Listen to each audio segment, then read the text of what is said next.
Cumprimenta todos com a paz do Senhor. Você está feliz com Jesus essa noite, querido? Para mim é um privilégio estar aqui hoje, primeiramente servindo ao Senhor, adorando ao Senhor. Mas para que nós não venhamos perder tempo, eu quero te convidar a abrir a sua Bíblia em Lamentações, capítulo de número 3.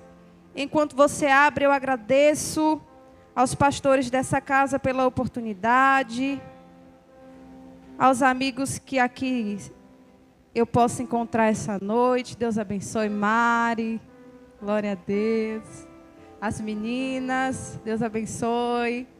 Meu esposo Alan, que me acompanha, Deus abençoe.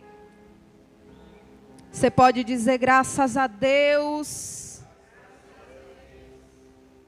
Pergunte para alguém que está do seu lado. Diga para ele, você veio disposto? Porque a campanha começa hoje. Ah, meu Deus do céu, e é para quem quer orar. É para quem veio determinado a buscar. Diga para ele, se você orar, Deus faz. Se você orar, Deus ouve. Ah, porque os ouvidos dele não estão encobertos, tapados para que não possa ouvir. Diga, Deus ouve, Deus ouve. Diga, Deus ouve.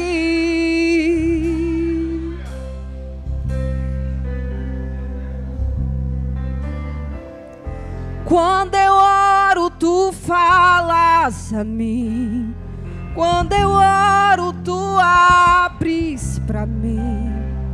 Quando eu oro, tu abres os céus e mostras o escondido para mim. Você pode erguer suas mãos aos céus. Quando eu oro, tu falas a mim. Quando eu oro, tu passas, Ele passa por mim. E mostras o escondido pra mim. Quando eu oro, me transformas. Quando eu oro, Ele me muda. Diga, Ele me muda. Ele te muda. Ele te muda. Ele te muda.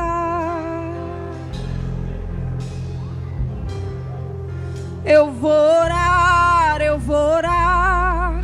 Eu orarei, eu vou orar. Porque quando eu oro, tu te revelas pra mim. E eu vou buscar, eu vou buscar, eu vou buscar. Oh, boca no pó, eu vou buscar. Porque quando eu busco, Ele se revela. Mostras o escondido pra mim. Mostras o escondido pra mim. Clareia o caminho pra mim. Tu te revelas pra mim. Tem alguém aí que não entendeu? Se não entendeu, cutuca ele que está do seu lado. Diga, tu vai orar, tu vai clamar, tu vai descer, tu vai se humilhar, tu vai colocar a boca no pó. Diga, eu vou orar. Eu vou orar, eu vou orar. Eu orarei, eu vou orar. Porque quando eu oro, tu te revelas pra mim. Eu vou buscar, eu vou buscar. Primeira quinta, segunda quinta, terceira quinta. Aí vai o passo e tu tá buscando. Porque quando a igreja busca, Ele mostra o escondido pra ti. Tu crê que maio vai ser diferente? Ei! Oh, diga, maio será diferente. Tu te revelas pra mim. Ah, fica nessa unção aí a banda. Fica nessa ministração. É campanha, campanha é um tempo profético, querido.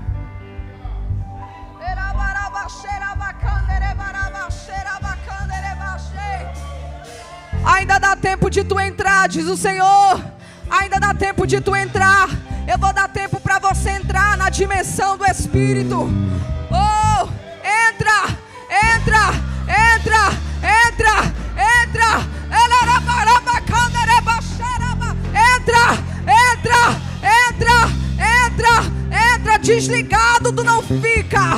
Voando tu não fica. Fora tu não fica. Entra, entra. Deus está te chamando.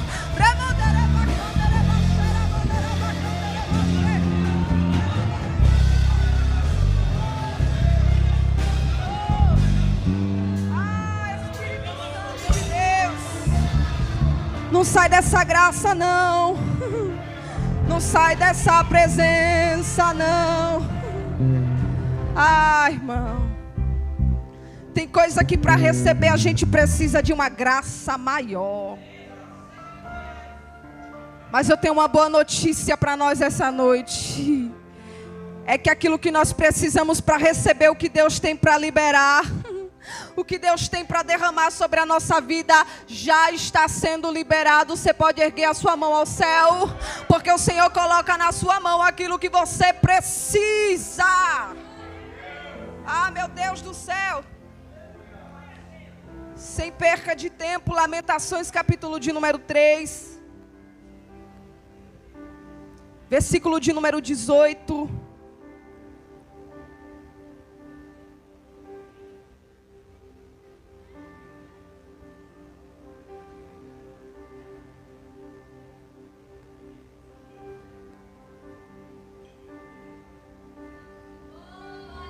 Quem achou, diga, talvez ainda haja esperança. Diz assim a palavra do Senhor. Por isso digo, meu esplendor já se foi, bem como tudo que eu esperava do Senhor, diga expectativa. Lembro-me da minha aflição e do meu delírio, da minha amargura e do meu pesar. Lembro-me bem disso tudo. Tem alguém aqui que lembra? Do sofrimento, da agonia, do desespero. Ai, quando eu lembro disso, a minha alma desfalece dentro de mim. Todavia, lembro-me também do que me pode dar esperança. Graças ao grande amor do Senhor é que não somos consumidos, pois as suas misericórdias são inesgotáveis. Renovam-se a cada manhã. Grande é a sua fidelidade.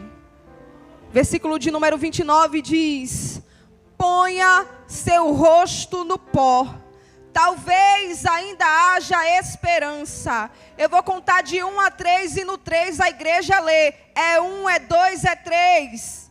Ponha.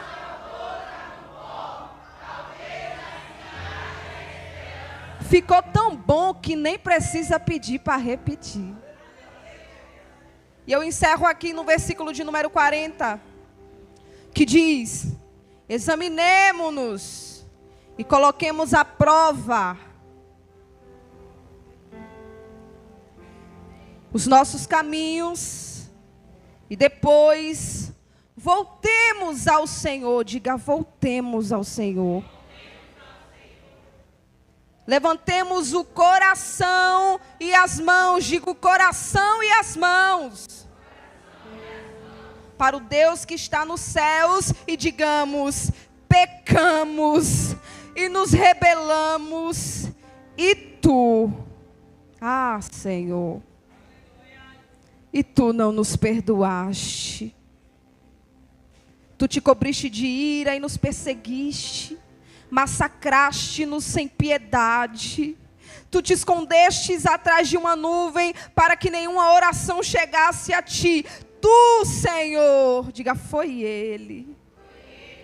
Nos tornaste escória e refúgio entre as nações. Mas o 42 diz, pecamos e nos rebelamos. E você senta dizendo misericórdia.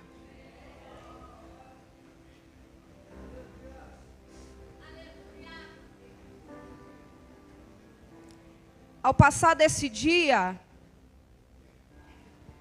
eu vim conversando com meu esposo acerca das expectativas que nós criamos diante de campanhas como essa. Campanhas que nos lembram acerca de socorro, pois a fala do autor denota desespero quando ele diz, põe a boca no pó. Talvez ainda haja esperança.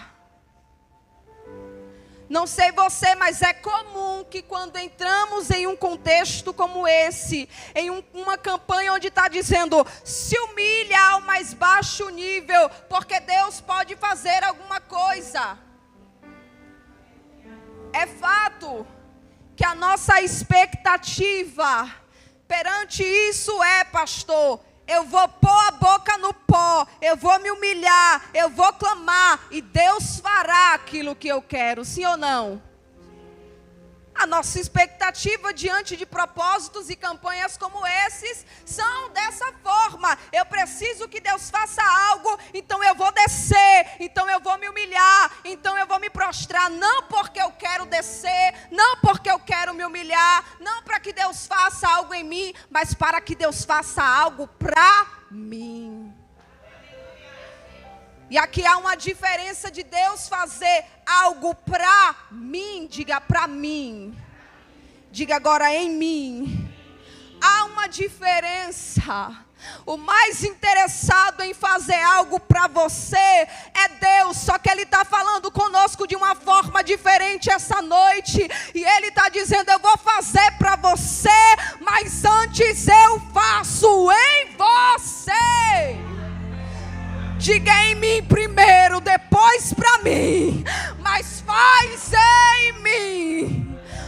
Eu queria te desafiar a pegar esse primeiro dia de campanha e render perante o Senhor, dizendo, Senhor, nesse primeiro elo faz em mim, porque eu quero terminar dizendo que Ele também fez para mim, que Ele também fez lá em casa, que Ele também concedeu a petição que eu ansiava. Livro de Lamentações tem alguns elementos. A gente vai observar nesse livro 5 lamentos, poemas que vão relatar, Joane, a queda de Jerusalém. Em todo esse livro você vai ver lamento, você vai ver pranto, você vai ver dor. 5 lamentos acerca da queda de Jerusalém vão ser aqui relatados, vão ser aqui retratados. Emoções, almas, sentimentos, o contexto que estava se passando, tudo vai ser explícito aqui neste livro.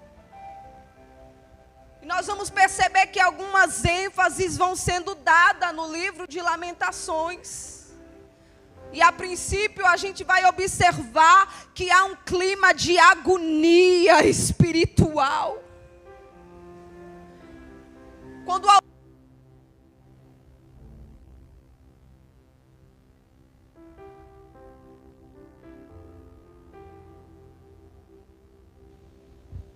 acerca de como era conflituoso esse cenário, a gente vai perceber que espiritualmente falando, há um cenário de agonia, diga agonia. Tem um sofrimento pessoal sendo eximido aqui. O autor vai dizer assim, Ele tirou-me a paz. nos pisoteou, diga é Ele.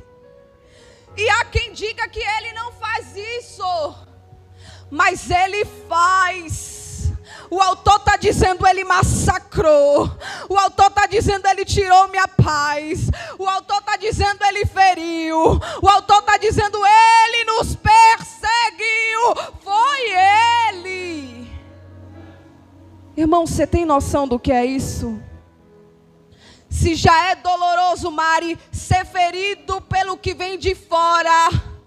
Ah, meu Deus, tu não tem noção do que é ser ferido pelo peso da mão do Todo-Poderoso.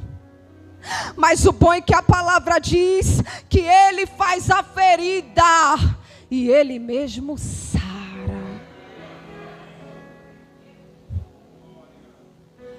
Não parando por aí, o livro de Lamentações também vai retratar o Deus que é justiça. Diga, Deus é justiça. Deus é justiça, Deus é fiel à sua palavra, Ele não nega a si próprio. E o Deus que é justiça, em Lamentações faz justiça. Porque Deus havia dito que no dia que o povo que Ele chamou para ser seu se afastasse, fosse infiel à aliança, Ele chegaria para tratar. Ele chegaria para modelar, Ele chegaria para pôr no prumo, Ele chegaria para dar um jeito, e talvez debaixo de um discurso de misericórdia. Alguém disse, mas não, Deus é paciente.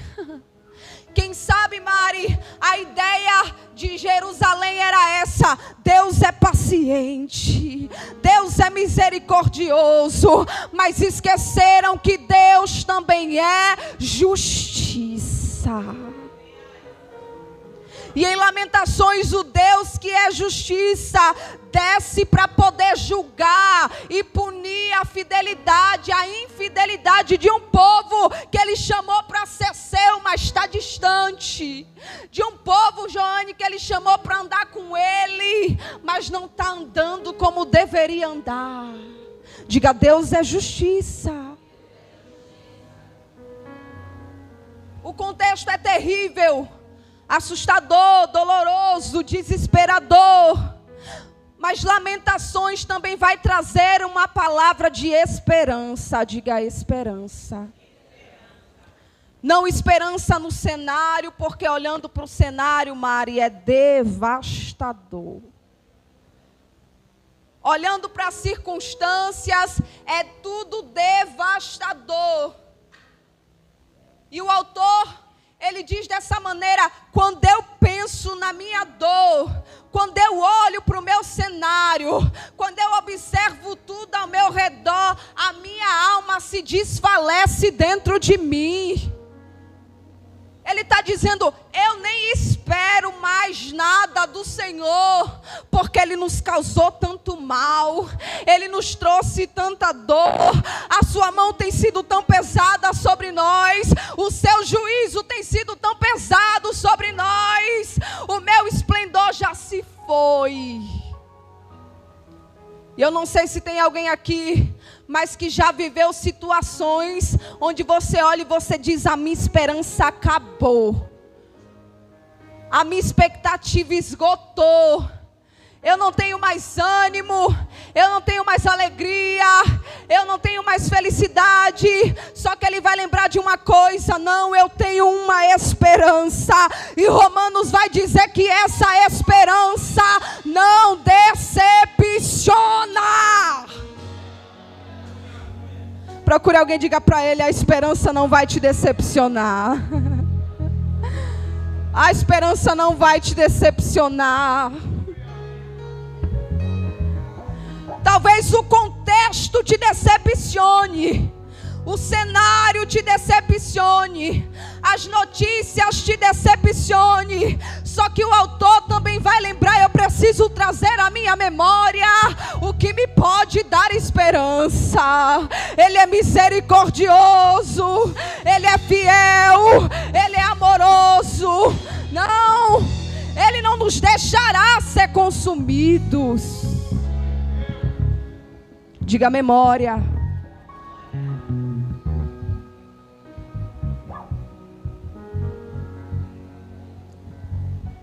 Já percebeu que quando a gente para pensar nas circunstâncias, a gente vai embora junto com elas. A alma da gente azeda.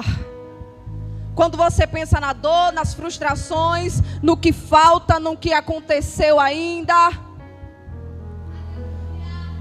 Só que a gente precisa pegar o conselho de Lamentações e trazer à memória o que te pode dar esperança. E em um cenário como esse, irmão, porque quando é o diabo, a gente repreende em nome de Jesus. Mas quando é a mão de Deus que está tratando com alguém, como é que repreende o Todo-Poderoso? Quando é luta, aqui a gente guerreia, mas quem vai guerrear com ele? Em Lamentações é Deus que está tratando. E eu vim dizer para alguém que esse cenário aí não é diabo não, é Deus tratando. Não é guerra, não é luta, não é batalha, é Deus tratando. Porque você é povo dele. Você é povo dele. Povo dele não anda de qualquer jeito. Ah, como ele sabe nos tratar. Diga, Deus trata. Deus está tratando nesse cenário. Deus está tratando em meio às portas fechadas. Deus está tratando em meio àquilo que está travado. Deus está tratando em meio àquilo que não aconteceu ainda. Não é ninguém impedindo, não. É o próprio Deus. É por isso que o autor está dizendo: eu não espero mais nada. A minha esperança se foi. Meu esplendor se foi. Porque eu sei que é a mão dele. E com a mão dele eu não posso. Contra ele eu não consigo.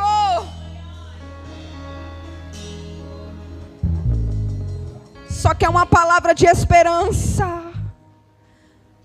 Ele lembra do caráter de Deus. E deixa eu te dizer uma coisa.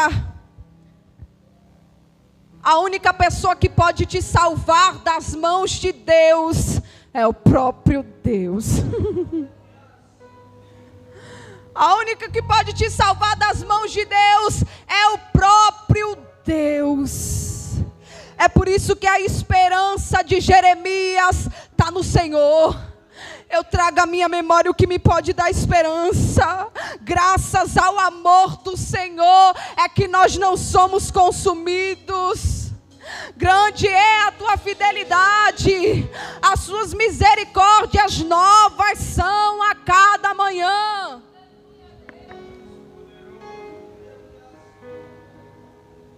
Lamento, agonia, sofrimento, justiça, julgamento, tratamento, mas no final tem esperança. Não termina com tratamento, termina com esperança. Diga para alguém que está do seu lado: tem esperança. Diga para ela: tem a esperança. Diga para ele: tem a esperança. Este cenário retrata, como eu disse outrora, a queda de Jerusalém, que vai ser cercada durante 2 anos. Diga, 2 anos. Os babilônios vão cercar, a cidade está sitiada. Só que o povo de Jerusalém tinha uma mentalidade, diga mentalidade. Devido a palavras proféticas que já haviam sido liberadas, eles acreditavam que Jerusalém, pastor, era uma cidade inviolável. Só porque tinha promessa e dono. Quando quando o povo percebe que a cidade está cercada, ainda assim, no meio daquela dificuldade, há uma esperança no coração deles. Deus não permitirá que nós sejamos violados, porque há uma palavra sobre esta cidade, e esta cidade é inviolável. Só que Deus frustra expectativas, crenças erradas. A cidade que eles tinham na mente deles, que era inviolável, que os muros nunca seriam fendidos. 2 anos depois, Deus vai permitir que os babilônios entrem nos muros de Jerusalém, derrubem os muros de Jerusalém. A cidade que era inviolável está sendo violada. Ai, como dói quando Deus viola coisas que para nós eram invioláveis. Quando Deus toca em áreas para nós que nós achávamos que eram intocáveis. Os babilônios vão entrar em Jerusalém, vai matar parte do povo, as mulheres vão ser estupradas, outros serão levados cativos, e o desespero toma conta dessa cidade. Sofrimento, tristeza, dor. Jeremias diz: quando eu olho para o que aconteceu aqui, meu coração enche de tristeza e de dor. Porque aqui, neste tratamento, neste processo, a queda de Jerusalém vai trazer sofrimento a todos. Os fiéis e os infiéis. Todo mundo vai ser submetido ao processo. Diga processo. Todo mundo está sentindo a dor. Todo mundo está passando o aperto. E eu sei que às vezes a gente olha para a grama do vizinho e diz: mas fulano está vivendo bem, quem sabe é ele. Onde é que Deus está apertando? A área que Deus está violando. Sabe qual é a diferença? É que talvez a sua área violada seja exposta, mas a dele não. Isso não significa que o seu irmão também não está passando por um aperto, também não está sendo tratado, também não está sendo por Deus modelado, também não está sendo melhorado, também não está passando na forja. A diferença é que às vezes a sua é exposta e a dele é mais oculta. Mas Deus está tratando com todo mundo. Diga todo mundo. A esperança desse povo é única. A gente não tem mais onde se agarrar. Não dá para se agarrar mais no poder político. Não dá para se agarrar mais nos muros. Porque os muros foram derrubados. Não tem mais onde se apegar. Aí é quando o profeta vai nos chamar dizendo: olha, põe a boca no pó. Diante de um cenário como esse, onde é Deus que está fazendo, e não há solução, a única saída é botar a boca no pó. E botar a boca no pó não é certeza de nada. Eu não vou alimentar expectativa no seu coração para te dizer que porque você está na campanha, Deus vai fazer. Porque você está se humilhando, Deus vai fazer. Porque você está clamando, Deus vai fazer. Quando nem Jeremias disse: estou dando certeza. Ele disse: talvez. O que o profeta está trazendo é uma possível solução. É algo que pode ajudar. Jeremias não está dizendo: clama que Deus vai resolver. Mas possa ser que clamando Ele resolva. Mas se não tiver certeza, você ainda clama? Se não tiver garantia, você ainda clama? Eu não vim te garantir de nada, mas eu vim te dizer que é bom começar orando. que orar é um bom passo para poder começar no meio desse processo. Diga para alguém, diga: orar já é meio caminho andado. Mas orar não vai convencer Deus de nada. O profeta está dizendo: põe a boca no pó. Talvez. Diga talvez. Vou contar de 1 a 3, você diz talvez. 1, 2, 3. Você entende que Deus não é obrigado a fazer nada? Mas o profeta tem palavra, o profeta tem direção, e o profeta tem sabedoria. Diz: ora, porque é melhor passar orando do que se desesperando. É melhor passar clamando do que se agoniando com o processo. Então ora porque pode ter saída. Ora porque pode ter socorro. Ora porque Deus pode fazer alguma coisa. Você ainda ora?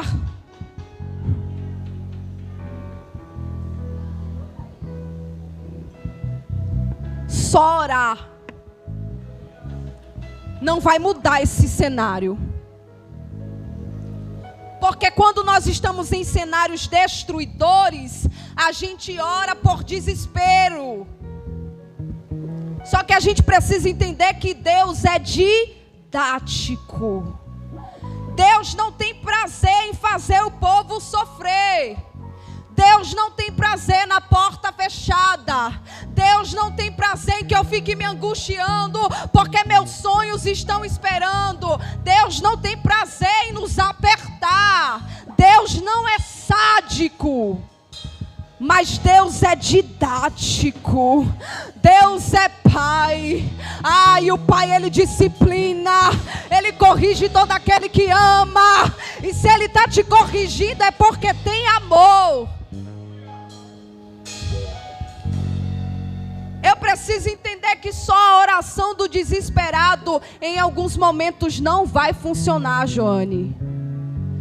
Porque pense comigo, o profeta está dizendo: põe a boca no pó porque talvez haja esperança. Aí o povo doido para sair do processo: bora orar, bora fazer campanha, bora clamar, porque não dá para ficar nessa situação. Quantas das vezes não é assim que nós agimos? As coisas apertam e a gente vai orar, meu irmão. Mas não vamos orar para obter clareza e saber o que Deus quer. Vamos orar porque a gente não quer ficar na prova. Vamos orar porque a gente não quer ficar no aperto.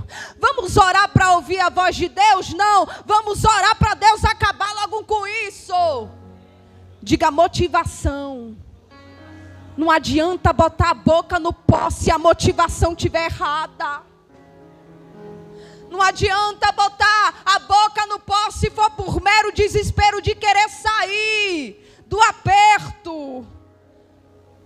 Entrar com boca no pó e motivação errada só vai fazer a igreja se frustrar. Mas Deus não te trouxe aqui para iniciar essa campanha e terminar frustrado. É por isso que no primeiro L ele está dando direção. Vocês vão botar a boca no pó, mas o coração está alinhado com o que eu quero. Aí tem resposta. Aí tem um Deus fazendo. Aí tem um Deus mudando o quadro. Aí tem um Deus virando o cativeiro.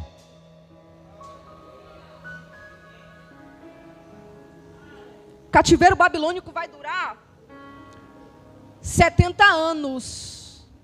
Então, se o teu processo tem 1, 2, 6, 4 meses, reclama não, porque o de Jerusalém estava pior. 70 anos. E no meio do processo, falsos profetas vão se levantar para dizer que em 2 anos Deus vai fazer. Cuidado, irmão. Porque Deus não tinha falado nada que ia fazer em 2 anos para Ananias. Deus vai abrir. a boca de Jeremias, escreve uma carta a Jeremias. E na carta de Jeremias diz: construam casas e habitem nelas. Plantem, deem suas filhas em casamento, porque o processo é demorado. Diga misericórdia. Ainda bem que é o processo de Israel e não precisa ser o seu. Não precisa ser o meu. Eles vão passar o aperto.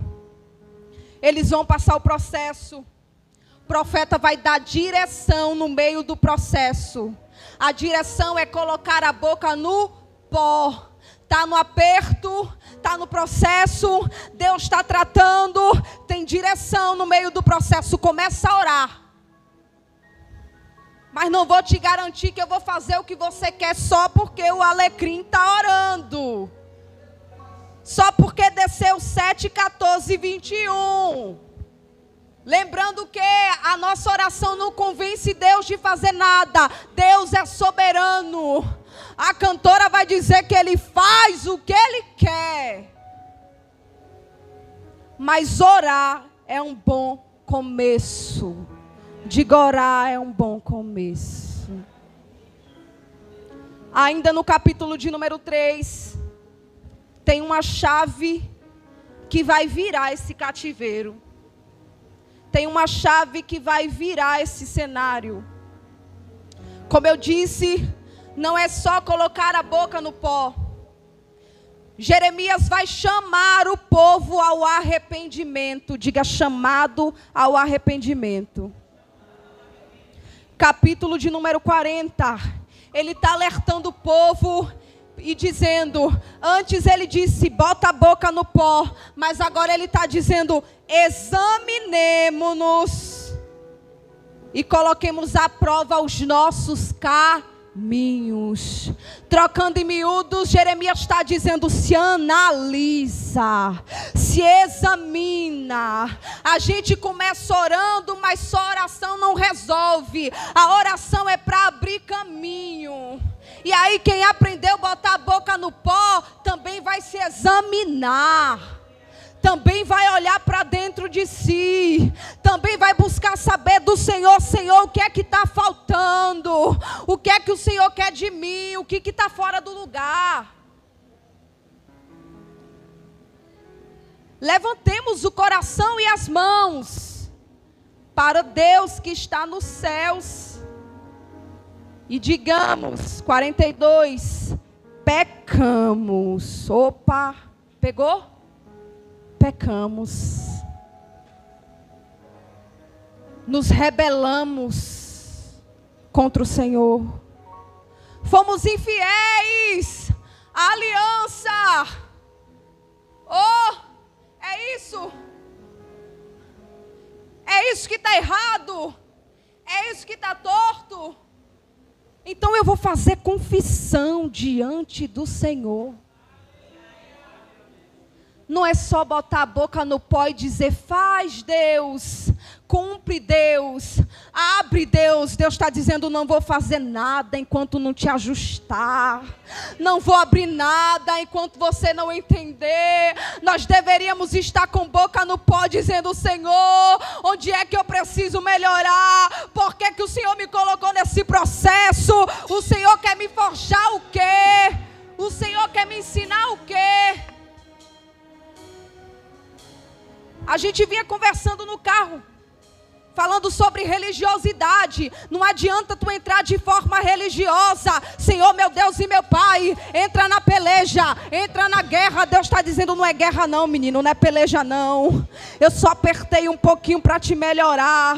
Mas enquanto você não entender e corrigir o que precisa ser corrigido, o processo continua. Mas eu vim te dizer que ainda está em tempo. Ainda está em tempo de se examinar. Ainda está em tempo de dizer, me muda, me transforma, muda a minha mente, muda, Senhor.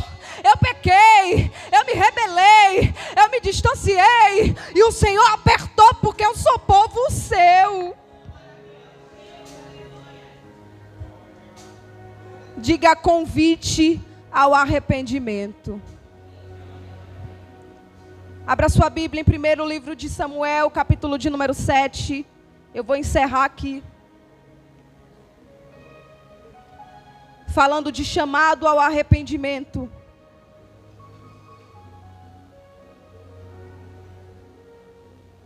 Por 2 vezes, diga 2 vezes. Israel está passando novamente um processo aqui. Onde eles vão para algumas batalhas e na primeira batalha, diga primeira batalha. Israel vai subir para o campo de batalha contra os filisteus. E o texto vai dizer que 4.000 homens do exército de Israel vão cair mortos no campo de batalha. O povo entra em desespero e vai fazer o que o crente faz quando passa pela prova. Por que, Senhor?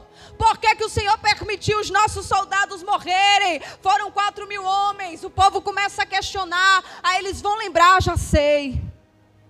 É que a gente foi para a batalha e não levou a Arca da Aliança conosco. A Arca da Aliança era símbolo da presença de Deus.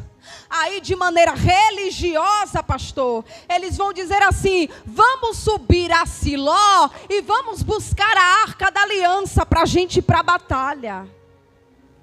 Não porque eles queriam a presença de Deus, mas porque eles queriam vitória, Joane. Aí agora, meu irmão, eles estão com a arca. Diga novamente. Diga novamente. Vão subir para o campo de batalha contra os mesmos inimigos. Diga o mesmo inimigo. A mesma situação. Ah, mas agora a gente está com a arca. Agora a gente está na campanha. Agora a gente está envolvido, mas a intenção, a motivação estava errada. Eles vão subir para a batalha com a arca, achando eles que estava tudo ok. E o texto sagrado vai dizer que 30.000 homens, diga 30.000. 30.000 homens vão cair mortos no campo de batalha. E a arca vai ser tomada. Aqui é quando a famosa frase foi dita: e acabou, foi-se a glória de Israel. O povo está envergonhado porque perdeu pela segunda vez. E a segunda perca foi pior do que a primeira. Só que agora no capítulo de número 7... o povo está arrasado e Deus aproveita dos momentos que nós estamos arrasados, no chão, moídos, quebrados, humilhados, para nos chamar. A gente pensa: eu estou quebrado, é o fim. Eu estou destruído, é o fim. Mas Deus está dizendo: é o momento perfeito para eu poder te chamar. Capítulo de número 7, o povo está envergonhado, porque não tinha obtido vitória por 2 vezes, estava devastado, mas a Bíblia vai dizer que devastado, humilhado, o povo buscava ao Senhor com súplicas. Eu disse o que no início? Que quando a gente está arrasado, que a gente busca. Quando a gente está no aperto, que a gente clama. O povo está no aperto, está moído, está arrasado. E o texto diz que o povo está buscando a Deus com súplica. Diga com súplica. Lembra que eu falei que só buscar, só orar não é suficiente? Só boca no pó não é suficiente? O povo aqui está suplicando, a boca está no pó, estão se humilhando. Aí o sacerdote Samuel vai chegar. Momento perfeito. Capítulo de número 7, versículo de número 3, diz assim: e Samuel disse a toda a nação de Israel: se vocês querem se voltar para o Senhor de todo o coração, livrem-se então dos deuses estrangeiros, das imagens de Astarote, e consagrem-se ao Senhor, e preste culto somente a Ele. Diga somente a Ele. Oh, gente, mas o povo não estava suplicando? O povo não estava com boca no pó, pastor? O povo não estava clamando? Mas os astarotes ainda estavam de pé. Os postes os ídolos ainda estavam erguidos. Os deuses estranhos ainda estavam de pé. Estava suplicando, mas ainda não tinha abrido mão do que era para abrir. Estava orando, estava fazendo campanha, mas ainda não tinha feito o que era para fazer. Aí o sacerdote vai confrontar: vocês querem servir verdadeiramente? Então deixa os astarotes, derruba os postes ídolos. Oh, se livrem dos balins. E eu vou estender essa pergunta para você essa noite, e para mim também. O que é que você ainda precisa se livrar? Quais são os balins que ainda estão de pé na sua vida? Deus está dizendo: só vou fazer quando o culto for prestado somente a mim. Enquanto tiver com astarote e campanha, não vai. Deus não vai dividir a glória dele com ninguém. Escolhe os astarotes ou eu, os balins ou eu. Diga: confronto. Eu sei que está difícil dar glória porque está doendo também, irmão. Ouvindo isso, o texto vai dizer que o povo abandonou os balins, derrubou os postes ídolos e começaram a prestar culto somente ao Senhor. Aí o sacerdote se apresenta de novo dizendo: agora reúne todo o povo em Mispa. Eles vão pegar água, e água simboliza vida. Porque nos dias em que eles peregrinavam até a terra prometida, água era sinônimo de vida. Eles vão pegar água e vão derramar diante da presença do Senhor. E isso aqui eles estão dizendo para Deus: ah, Senhor, nós estamos aqui, já nos livramos dos astarotes, já nos livramos dos postes ídolos, já nos livramos dos balins, e agora nós viemos te dizer que nós estamos derramando a nossa vida diante do Senhor.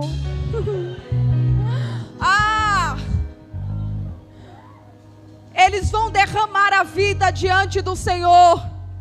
Eles vão fazer confissão, dizendo: nós pecamos, nós temos pecado contra ti. A Bíblia vai dizer que naquele dia eles jejuaram de galinhamento.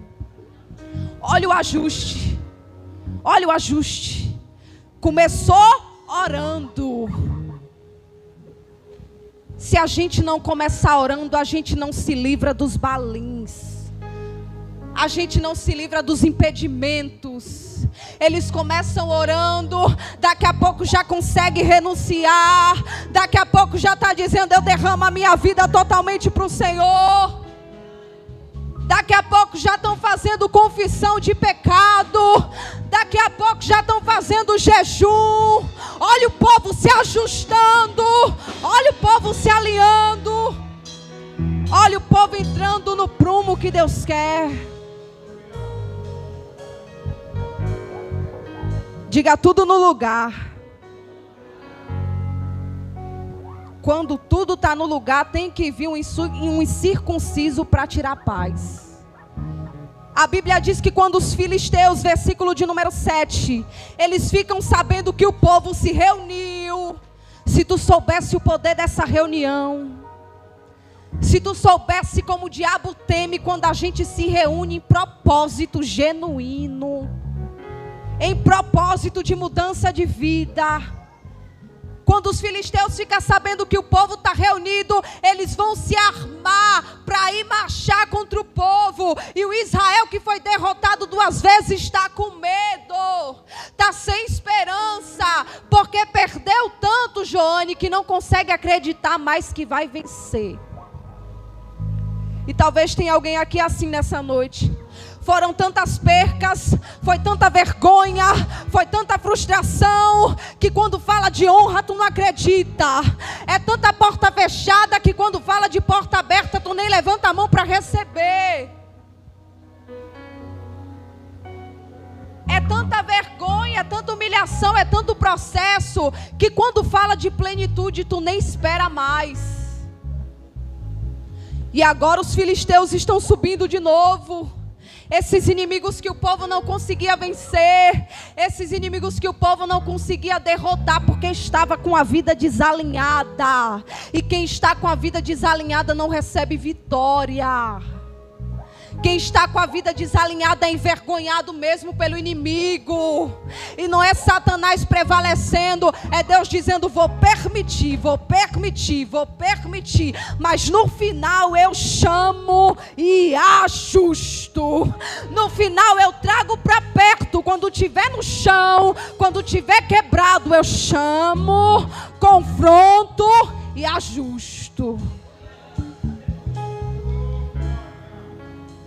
Só que os filisteus esqueceram que agora esse povo está alinhado.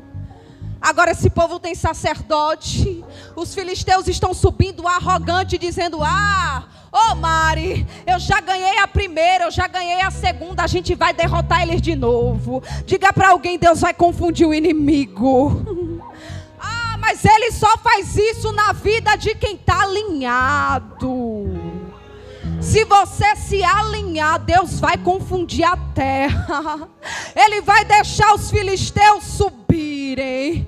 E os filisteus estão cheios de si.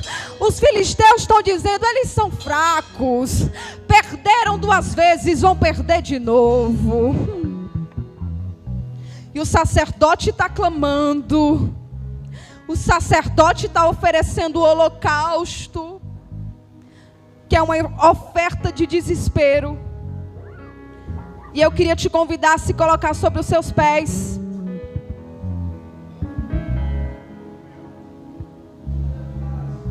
O que é que isso tem a ver com o que você introduziu, Eli, acerca de Lamentações? Um povo que foi convidado ao arrependimento. Como Jerusalém, lá em Lamentações, estava sendo chamada ao arrependimento, esse povo aqui também foi chamado ao arrependimento. Mas eles aceitaram o convite. E agora Deus vai virar o cativeiro, você crê? Eu não estou falando para te emocionar, estou falando com base na palavra. Porque Deus vira cativeiro de crente que se alinha. O cativeiro nunca foi para matar, foi para trazer o povo para perto. Foi para santificar, foi para ajustar, foi para pôr as coisas no lugar.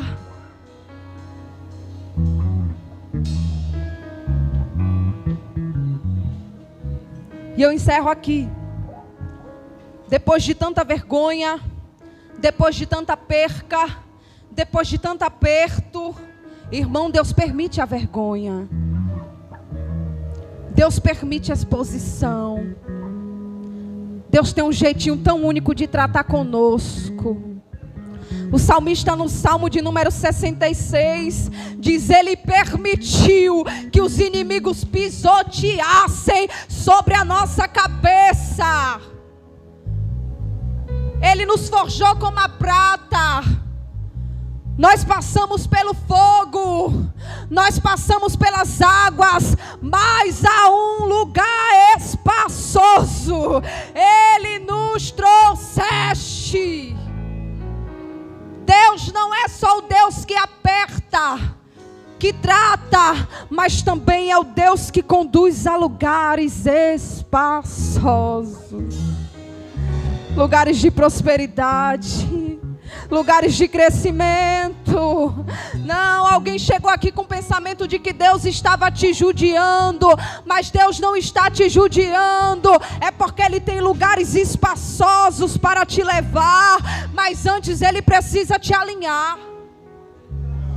Só que a boa notícia é que depois do alinhamento Deus faz.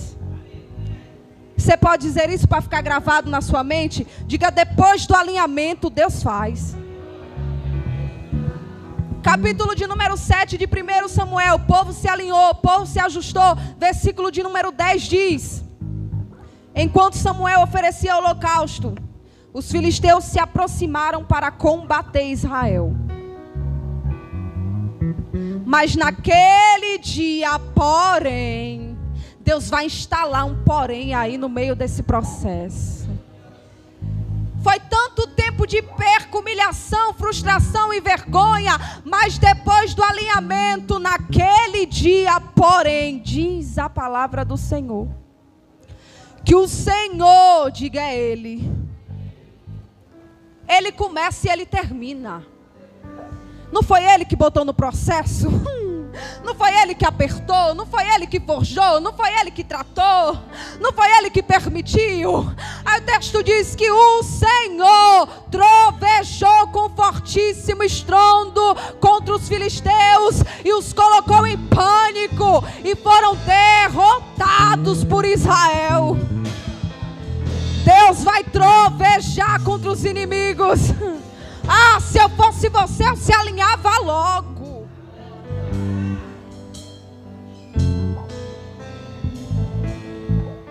A marca de vergonha vai ser removida.